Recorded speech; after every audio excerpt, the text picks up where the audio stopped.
Hello बच्चों, जैसा कि आपने अभी हेडिंग देखी होगी कि आज अपन पढ़ेंगे डिफरेंशिएशन के बारे में। अब ये डिफरेंशिएशन क्लास 11th में के लिए भी इम्पॉर्टेंट है, जो फिज़िक्स के बच्चे हैं उनके लिए भी इम्पॉर्टेंट है, क्लास 12th में भी ये पूरा टॉपिक है, तो ये दोनों के लिए काफ़ी इम्पॉर्टेंट है। ठीक है, तो आज अपन कोशिश करते हैं बेसिक से लेके ऊपर तक की क्वेश्चंस करेंगे। ठीक है, अब इसमें सबसे पहले तो अपने को फॉर्मूले पता होने चाहिए। ठीक है, अगर मान लो आपको फॉर्मूले जैसा आते हैं तो आप थोड़ा सा आगे करके उसको देख लो। फॉर्मूले मैंने क्या कर रखे हैं बच्चों, डिफरेंशिएशन के 6 और 6 करके इसको 3 हिस्सों में डिवाइड कर रखा है मैंने। 6 मैंने लिए हैं एलजेब्रा के, 6 लिए हैं ट्रिग्नोमेट्री के, और फिर 6 लिए हैं इन्वर्स ट्रिग्नोमेट्री के। ठीक है, पहली बात डिफरेंशिएशन होता क्या है। डिफरेंशिएशन का मतलब है change in the nature of curve. कोई भी कर्व अगर चेंज हो रहा है, उसका नेचर अगर चेंज हो रहा है, नेचर मतलब एक्स वाई कोऑर्डिनेट, तो अपन उसको क्या बोलेंगे कि वो डिफरेंशिएबल क्वांटिटी है। अभी थोड़ा सा आपको भारी सा शब्द लग रहा होगा, मैं थोड़ा इजी कर देता हूँ इसको। जैसे सपोज करो ये कोई ग्राफ है, आप जानते हो साइन एक्स का ग्राफ है, और ये दूसरा ग्राफ है, मान लो y = 3 का। अब आप दोनों ग्राफ में एक बड़ा सिंपल से एक डिफरेंशिएशन कर सकते हो कि ये बार बार चेंज हो रहा है और ये बिल्कुल भी चेंज नहीं हो रहा। तो अपन क्या बोलेंगे कि इसका डिफरेंशिएशन नहीं हो सकता, मतलब ये क्या हो गया, इसका डिफरेंशिएशन 0, क्योंकि इसका नेचर चेंज नहीं हो रहा। ग्राफ का नेचर समझ रहे हो ना, जैसे थोड़ा बहुत भी ये चेंज हो जाए। यहाँ पर आप देख रहे हैं कि बार बार इसका नेचर चेंज हो रहा है, तो ये डिफरेंशिएबल क्वांटिटी है। इसलिए आपने ये भी सुना होगा कि जो कांस्टेंट होता है उसका डिफरेंशिएशन 0 होता है। वो क्यों होता है? क्योंकि बच्चों उसका नेचर ही चेंज नहीं होता। समझ गए? अब कुछ फॉर्मूले हैं, वो अपन फॉर्मूले देख लेते हैं, थोड़ा सा फास्ट कर लेते हैं, और जिनको आता है वो थोड़ा आगे बढ़ जाएं। जैसे सबसे इंपॉर्टेंट है x⁴n का फॉर्मूला, वो है nx n-1। फिर e⁴x का होता है e⁴x, log x का होता है 1/x। ठीक है, फिर इसके अंदर √x का डिफरेंशिएशन होता है 1/2√x। अब एक चीज़ ध्यान रखना बच्चों, ये कोई फॉर्मूला नहीं है, लेकिन ये बहुत बार काम में आता है, इसलिए अपन ने इसको डायरेक्टली लिख दिया, √x का 1/2√x। ठीक है, मैं थोड़ा यहाँ लिख देता हूँ, चलो दिख जाएगा आपको। फिर इसके बाद इंपॉर्टेंट क्या है, कांस्टेंट का डिफरेंशिएशन क्या होता है, 0। अभी अभी अपन ने देखा कांस्टेंट का डेरिवेटिव 0 होता है। और लास्ट है a⁴x। a⁴x का होता है a⁴x × log a। ठीक है बच्चों, तो ये टोटल कितने हो गए, 6। इनसे अपना मोटा मोटी एलजेब्रा सॉल्व हो जाएगा। मैं थोड़ी सी इसकी प्रैक्टिस कराता हूँ आपको x⁴n की। जैसे मान लीजिए x² आ गया अपने पास में। अभी फॉर्मेट क्या है बच्चों, x⁴n का है, तो x⁴n में क्या बनेगा, n(x n-1). ठीक है, तो क्या बन गया, 2 - 1 तो 1 होता है, तो डेरिवेटिव कितना आया, 2x। सपोज x⁴½ है, जिसको अपन √x कहते हैं, तो ये क्या बना, x⁴n में n(x n-1). ठीक है, तो हाफ में से 1 गया तो बच्चों कितना आएगा, -½ आएगा। और अगर पावर नेगेटिव है तो उसको नीचे ले जाओ, अगर आप उसको नीचे ले गए तो क्या बन गई बच्चों, √x बन गई। तो देखो ये फॉर्मूला आता तो x⁴n से है, लेकिन ये बहुत सी जगह आता है, इसलिए इसको आप डायरेक्टली याद कर लो, ये बेनिफिट करेगा आपको। ठीक है, अब चलते हैं, मान लो सिर्फ x आ गया अपने पास में। अगर सिर्फ x आ गया, इसका मतलब x की पावर क्या है, ये 1 है।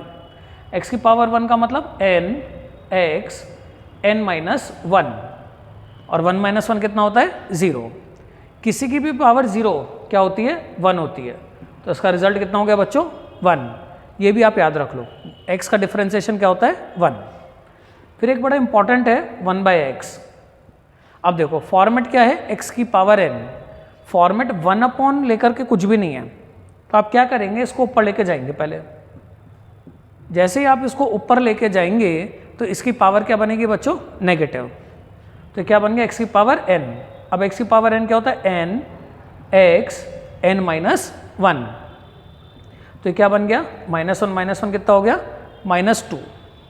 इसको नीचे ले जाओ तो क्या रिजल्ट बन गया इसका, -1/x²। समझ गए बात? और अपन करते हैं इसकी थोड़ी प्रैक्टिस और कर लेते हैं, इनको आप नोट कर लो। ठीक है, और प्रैक्टिस करते हैं अपन एक्स की पावर एन की। अगर मान लो, ठीक है, इसको मैं हटा देता हूँ। सपोज करो अपने पास आ गया x to the power 3/2।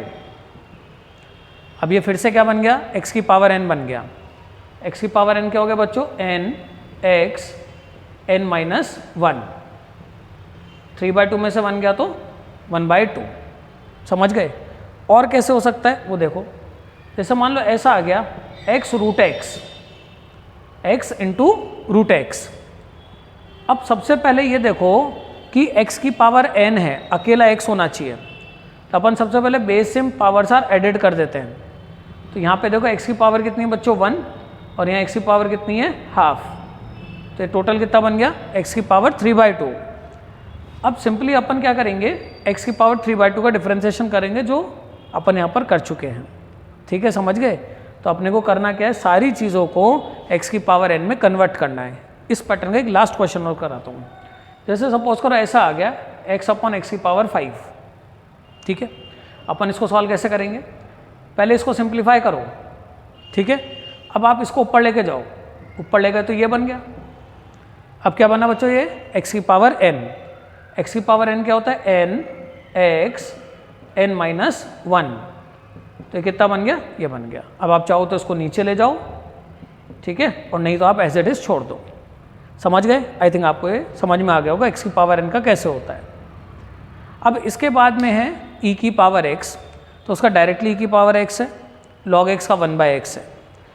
Upon a की पावर x को थोड़ा सा देख सकते हैं, और तो a की पावर x, ये सारी चीज़ें हैं ना, देखो जो बेसिक्स फिजिक्स के हैं 11th क्लास में, ठीक है ना, मैथमेटिकल टूल करके एक चैप्टर आता है, उसके काम के हैं ये सारे। क्योंकि अगर आपको ये आ जाएगा तो आप डिफरेंशिएशन करके वेलोसिटी निकाल सकते हो, डिफरेंशिएशन करके एक्सेलरेशन निकाल सकते हो।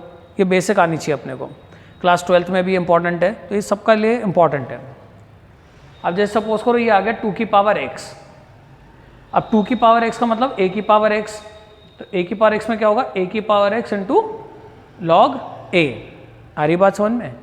जैसे मान लो 100 की पावर x हो गई, तो क्या बनेगा बच्चों, 100 की पावर x इंटू लॉग 100। समझ गए, मतलब डायरेक्टली लिखना है इसको तो कुछ भी नहीं है। ठीक है, तो अलजेब्रा में ये चीज़ें थी। हाँ, एक देखो, मान लो कांस्टेंट आ गया, मान लो आपके पास आ गया 50 का डिफरेंशिएशन करो। अभी कांस्टेंट है, तो कांस्टेंट का डेरिवेटिव क्या होता है बच्चों, 0। अभी कांस्टेंट कैसा भी आ जाए, मान लो तुम्हारे को दे दिया a² का डिफरेंशिएशन करो। डिफरेंशिएशन में ना आमतौर पे x, y, z जो होते हैं वो वेरिएबल होते हैं, उसको छोड़ के बाकी चीज़ों को कांस्टेंट माना जाता है। अनटिल और unless it is given in the question. मान लो क्वेश्चन में दे दे a वेरिएबल है तो बात अलग है, otherwise x, y, z variable है, बाकी चीज़ें कांस्टेंट है। तो देखो ये जो है टोटल कांस्टेंट है, तो आंसर कितना हो जाएगा इसका 0। अब कुछ भी हो चाहे, मान लो 10 की पावर 0000 कुछ भी हो, तो इसका डेरिवेटिव क्या बनेगा बच्चों, 0। समझ गए। तो ये अपन ने अलजेब्रा के बारे में पढ़ा। अब है ट्रिग्नोमेट्री। तो ट्रिग्नोमेट्री के फॉर्मूले क्या हैं वो देख लेते हैं। ट्रिग्नोमेट्री, ट्रिग्नोमेट्री में सबसे पहले आता है बच्चों साइन x। तो साइन x का डिफरेंशिएशन हुआ कॉस x, फिर कॉस का हुआ माइनस साइन। टेन एक्स का डेरिवेटिव होता है sec square x, sine cos 10। अब आइए कॉट पे, माइनस कॉसेक स्क्वायर x। ठीक है, फिर आइए सेक x पे, सेक x इंटू 10x, और लास्ट आते हैं अपन कॉसेक x पर, minus cosec x into cot x। मैं आपको एक छोटी बहुत ट्रिक सिखा देता हूँ, ठीक है, ऐसे सिंपल सी है। इधर देखो क्या आ रहा है c, इधर आ रहा है c, और इधर आ रहा है c। तीनों c में देखो क्या आ रहा है, नेगेटिव आ रहा है। तीनों c में नेगेटिव आया, तो नेगेटिव कहाँ कहाँ पर आ रहा है, जहाँ c पर, c है। दूसरी एक छोटी सी ट्रिक है, कॉट और कॉसेक x को लेकर के कन्फ्यूज़न रहता है, तो है ना। आप क्या करना, थोड़ी ऐसे बच्चों वाली ट्रिक है। कॉट क्या होता है, छोटा होता है, तो इसका डिफरेंशिएशन भी छोटा लिखा जाता है। देखो कॉट का छोटा, कॉसेक स्क्वायर x, और कॉसेक x क्या होता है, थोड़ा बड़ा होता है, तो उसको थोड़ा सा बड़ा करके लिख दो, cosec x into cot x। Simple है, याद हो जाएगा आपको। ठीक है, ये डायरेक्ट फॉर्मूले हैं, इनको अपन अप्लाई कर देंगे। रब कर दूँ, ठीक है। इनवर्स ट्रिग्नोमेट्री बाद में देखेंगे, पहले इन पे क्वेश्चंस करेंगे अपन। अब देखो बच्चों, एक रूल अपन सीखेंगे सबसे पहले। वो रूल है अपने, रूल है product rule. Product rule, product rule का मतलब है u इंटू वी का डिफरेंशिएशन। ठीक है, तो u इंटू वी में क्या है, किसी भी एक फंक्शन को पहले डिफरेंशिएट कर दो। मान लो u का डिफरेंशिएशन किया तो v एज इट इज, फिर v का डिफरेंशिएशन किया u एज इट इज। एक बार में एक का डिफरेंशिएशन करना है, दूसरा एज इट इज छोड़ना है। अभी ये 2 है, 3 अगर आ जाएंगे तो भी ऐसे ही करना है, 3 में भी आपको ऐसे ही करना है। आ रही क्या बात समझ में? 3 होगा तो भी आपको ऐसा ही करना है।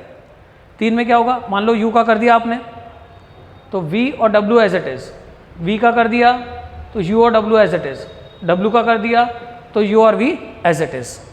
ठीक है, समझ गए? अब इस पर अपन कुछ क्वेश्चंस करते हैं। ठीक है, देखिए थोड़े से क्वेश्चंस और कर लेते हैं अपन इस पर।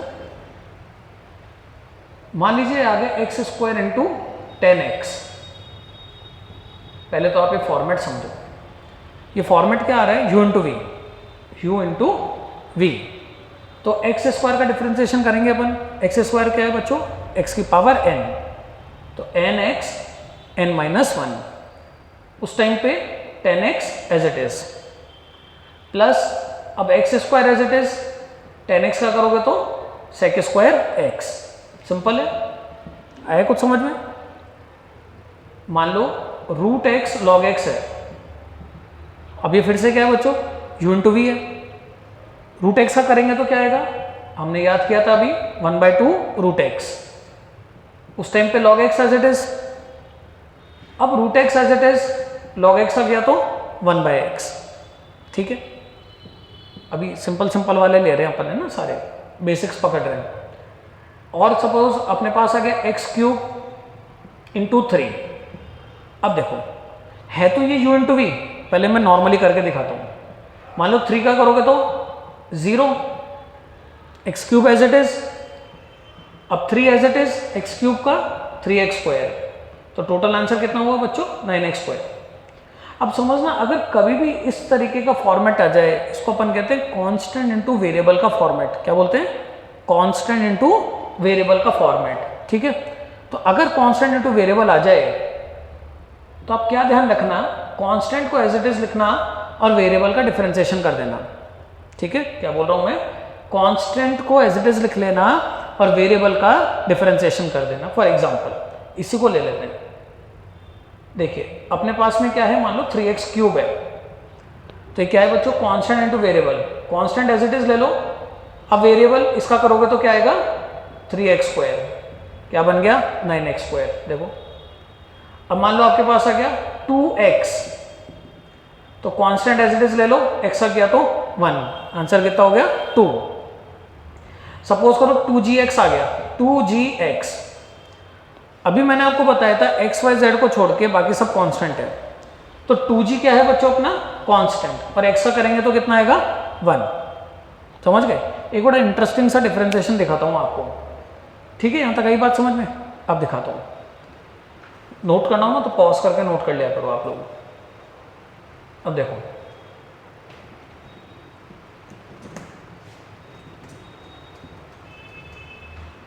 मान लो ऐसा आ जाए case, x square by 3, x square by 3। अब क्या है ये, तो इसको लिखना सीखते हैं अपन। इसको लिखोगे कैसे, 1/3 इंटू एक्स स्क्वायर लिख सकते हैं इसको ऐसा अपन। एक्स स्क्वायर बाई 3 को अपन ने क्या लिखा, 1/3 इंटू एक्स स्क्वायर। अब बच्चों ये क्या बन गया, कांस्टेंट, और ये क्या है वेरिएबल। तो अपन कैसे करेंगे, कांस्टेंट को एज इट इज ले लेंगे और वेरिएबल एक्स स्क्वायर का 2x, तो क्या रिजल्ट बना बच्चों, 2x/3 बना। समझ गए? ऐसे आप कोई सा भी ले सकते हो। मान लो आ जाए आपके पास में x की पावर 4/100। ठीक है, तो अपने को लिखना आना चाहिए, कैसे लिखेंगे, 1/100 अलग कर लो और x की पावर 4। अभी क्या है, कांस्टेंट इनटू वेरिएबल, तो क्या करेंगे, कांस्टेंट एज इट इज लेंगे और वेरिएबल का डिफरेंशिएशन। ठीक है बच्चों, समझ गए आप लोग बात? तो ये कुछ बेसिक अपन ने किसकी देखी, प्रोडक्ट रूल की देखी। प्रोडक्ट रूल का दूसरा नाम चलो प्रोडक्ट रूल छोड़ो अभी तो आप, ठीक है, समझ गए यहाँ तक। नेक्स्ट रूल होता है हमारे पास में डिवाइड रूल। नेक्स्ट रूल है डिवाइड रूल।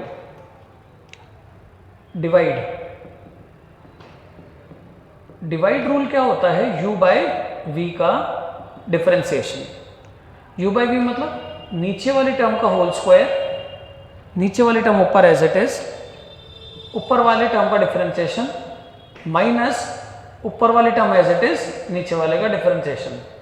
अभी बोल रहे हैं तो ऐसा लग रहा है बाप रे इतना बड़ा है, कुछ भी नहीं। देखो करके देखते हैं अपन। पहले तो फॉर्मेट समझो। u बाई वी नजर आ रहा है अपने को ये। अब क्या करो, नीचे वाली जो टर्म है उसको होल स्क्वायर कर दो और इस टर्म को एज इट इज ऊपर लिख दो, इनटू ऊपर वाली टर्म का डिफरेंशिएशन। अब एक्स स्क्वायर का करोगे तो 2x माइनस ऊपर वाली टर्म एज इट इज, नीचे साइन का किया तो cos x। अभी बताओ कितना आसान है। एक और करते हैं, root x by log x. ठीक है, मतलब बेसिक से रिलेटेड जो भी है ना, आप इस वीडियो को बार बार देखोगे तो आपको क्लैरिटी आ जाएगी पूरी। इन्हीं क्वेश्चंस की आप प्रैक्टिस करते रहो। 2-3 वीडियो में ये पूरा बेसिक कवर कर लेंगे अपन। ठीक है, u बाई वी तो नीचे वाली टर्म का होल स्क्वायर, नीचे वाली टर्म ऊपर एज इट इज। अब ऊपर वाले का डिफरेंशिएशन रूट का किया तो 1/2 रूट माइनस, अब ऊपर वाली टर्म एज इट इज, नीचे log x का किया तो 1/x। अभी सॉल्व नहीं करना अपने को। कईयों के मन में आ रहा होगा इसको सॉल्व करना है क्या? नहीं, कुछ नहीं करना। अभी सिर्फ डिफरेंशिएशन पे फोकस करो, है ना। अब जैसे देखो, अब दोनों केस शामिल कर लेते हैं अपन। मान लो u बाई वी भी चल रहा हो और u इंटू वी भी चल रहा हो, दोनों एक साथ कैसे होंगे? देखो दोनों एक साथ करते हैं। तो एक क्वेश्चन है, मान लो अपन ने ऐसा ले लिया, x square plus sine x by log x. ठीक है, अच्छा इसको इंटू ले लो, मल्टीप्लाई ले लो। ठीक है, अब देखो अभी क्या चल रहा है बच्चों, ये u इंटू वी भी चल रहा है और ये u बाई वी भी चल रहा है। अब क्या करें? इसको u इंटू वी से सॉल्व करें या u बाई वी से सॉल्व करें, क्या करें? तो मैं आपको एक मैथ्स की एक बेसिक चीज़ सिखाता हूँ। मैथ्स में होता है बॉड मास। बॉड मास में पहले क्या आ रहा है बच्चों? डिवाइड। इसका मतलब इस पूरे क्वेश्चन को आपको u बाई वी को प्रायोरिटी देनी है। ऊपर पूरी टर्म क्या हो गई u और नीचे वाली क्या हो गई v। तो अपन क्या करेंगे, नीचे वाली टर्म का होल स्क्वायर और नीचे वाली टर्म ऊपर एज इट इज। अब ऊपर वाली टर्म का डिफरेंशिएशन। अब ऊपर क्या चल रहा है बच्चों? u into v. X square का किया तो 2x, उस टाइम पे sine x as it is, plus अब x square as it is, sine का किया तो cos x, माइनस अब ऊपर वाली टर्म एज इट इज और नीचे log x का किया तो 1/x। आया कुछ समझ में? एक और क्वेश्चन ले लेते हैं अपन ऐसा। मान लो अपने पास में आ गया root x e to the power x by cos x, ऐसा आ गया अपने पास में। ठीक है, तो अब ये क्या है बच्चों? u बाई वी लेना अपने को। सीख गए अपन बॉड मास के हिसाब से पहले डिवाइड। तो नीचे वाली टर्म का होल स्क्वायर, नीचे वाली टर्म ऊपर एज इट इज। अब ऊपर वाली टर्म का डिफरेंशिएशन पहले रूट का करेंगे तो 1/2 रूट, उस टाइम पे ये as it is, plus root x as it is, e की पावर एक्स का तो ई की पावर एक्स ही होता है, माइनस अब ऊपर वाली टर्म एज इट इज, नीचे कॉस का किया तो माइनस का साइन। देखो सी आ गया ना, तो माइनस लगा दिया अपन। समझ गए बच्चों? कुछ अपन ने आज बेसिक क्वेश्चंस करने की कोशिश करी और मैं इतना श्योर कर सकता हूँ आपको, आप इसको बार बार करेंगे, बार बार देखिए, बार बार करिए, तो आपको बेसिक्स में कोई दिक्कत नहीं आएगी। अब नेक्स्ट वीडियो भी अपन लेकर आएंगे जिसमें इसके आगे सॉल्व करेंगे, चेन रूल पे फोकस करेंगे उसमें अपन। ठीक है, थैंक यू सो मच।